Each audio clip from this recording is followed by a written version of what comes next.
Assalamualaikum warahmatullahi wabarakatuh. Pada hari ini kita akan melanjutkan pembelajaran mengenai pola-pola hereditas. Pola-pola hereditas ini merupakan kompetensi dasar yang kelima dari 6 kompetensi dasar pada semester pertama ini. Baik, saya share screen dulu. Ya, kita lihat di sini di konsepnya yang akan dibahas adalah mengenai hukum 1 dan hukum 2 Mendel, kemudian mengenai test cross, back cross, persilangan resiprok, lalu menghitung macam gamet, genotip, dan fenotip, serta penyimpangan semu hukum Mendel, dan nanti juga mengenai pautan pindah silang, crossing over, dan non-disjunction. Kita lihat terlebih dahulu dalam mempelajari genetika, itu ada istilah-istilah, misalnya tertulis P itu adalah parental atau induk, lalu G adalah gamet, kalau F itu filial atau keturunan, lalu ada alel, genotip, fenotip, dan karakter atau sifat yang akan dipersilangkan. Kemudian kita lihat di sini alasan Mendel memilih tanaman kacang ercis untuk penelitiannya adalah yang pertama, memiliki banyak varietas pasangan sifat yang kontras, lalu dapat melakukan penyerbukan sendiri atau autogami. Ketiga, mudah disilangkan. Yang keempat, menghasilkan bijinya cepat dan menghasilkan banyak keturunan, karena dengan banyak varietas dan banyak keturunan berarti banyak yang akan diperbandingkan. Kemudian yang pertama di sini hukum 1 Mendel adalah hukum segregasi ya, atau hukum pemisahan.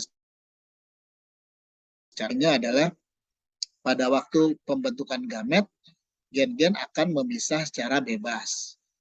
Nah, maksudnya memisah secara bebas itu dia gen, misalkan di sini kita buktikan dengan persilangan monohibrid ya, yaitu persilangan yang melibatkan satu sifat beda.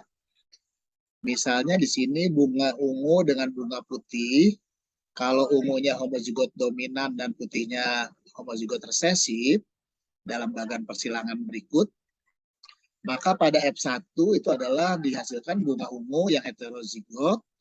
Nah, nanti pada waktu persilangan di F2, itu ungu yang heterozigot ini akan memisahkan gen yang dominan dan gen yang resesif pada gamet yang berbeda secara bebas.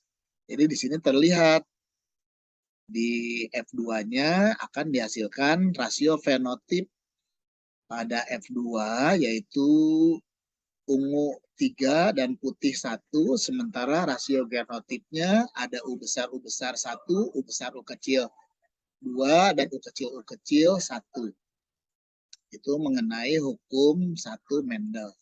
Kemudian hukum 2 Mendel itu adalah lanjutan dari hukum 1, bahwa di hukum 2 ini akan terjadi pengelompokan secara bebas. Kalau hukum 1 adalah pemisahan secara bebas atau segregasi, hukum 2 Mendel adalah hukum pengelompokan secara bebas atau asortasi.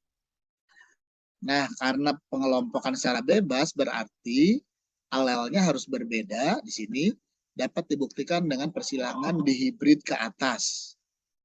Ya, bisa dilihat di sini tanaman kacang ercis yang biji bulat warna kuning dengan biji kisut warna hijau, maka kalau F1-nya bulat dominan terhadap kisut dan kuning dominan terhadap hijau, maka pada F1 dihasilkan tanaman berbiji bulat warna kuning. Nah, di sini nanti pada waktu F2-nya dia akan membentuk gamet dengan 4 macam kombinasi gen. ya, yaitu B besar K besar, B besar K kecil, B kecil K besar, dan B kecil K kecil. Sehingga untuk F2 ini, maka sesama individu yang memiliki 4 macam gamet ini disilangkan, akan dihasilkan 16 macam keturunan, ya, dengan rasio fenotip adalah yang berbiji bulat warna kuning itu berjumlah 9, yang berbiji keriput kuning 3, lalu yang bulat hijau 3, dan keriput hijau itu 1. Itu hukum 2 Mendel. Lalu ada lagi 3 macam persilangan. Yang pertama adalah yang kita kenal sebagai test cross. Ya.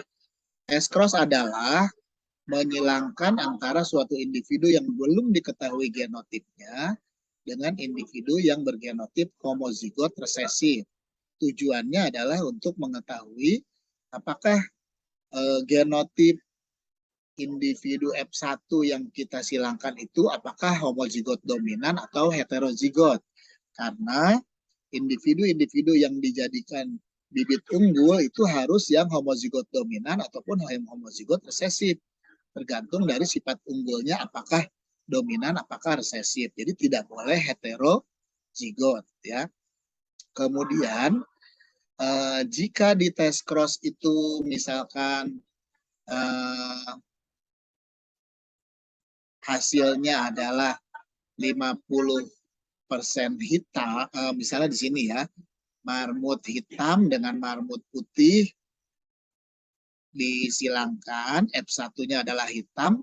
Nah, untuk mengetahui apakah hitam pada F1 ini dia homozigot atau heterozigot, maka dilakukan tes cross.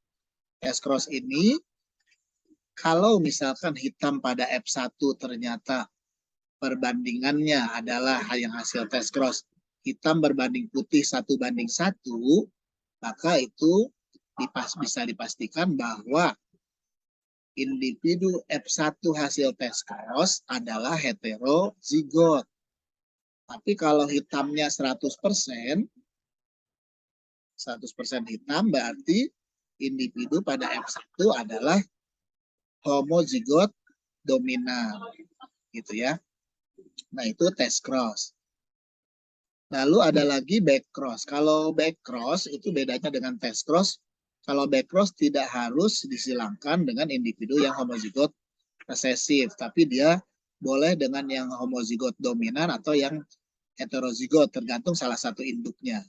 Tujuannya adalah untuk mendapatkan kembali individu yang bergalur murni, yaitu homozigot resesif atau homozigot dominan. Yang ketiga, ada yang namanya penyilangan resiprok.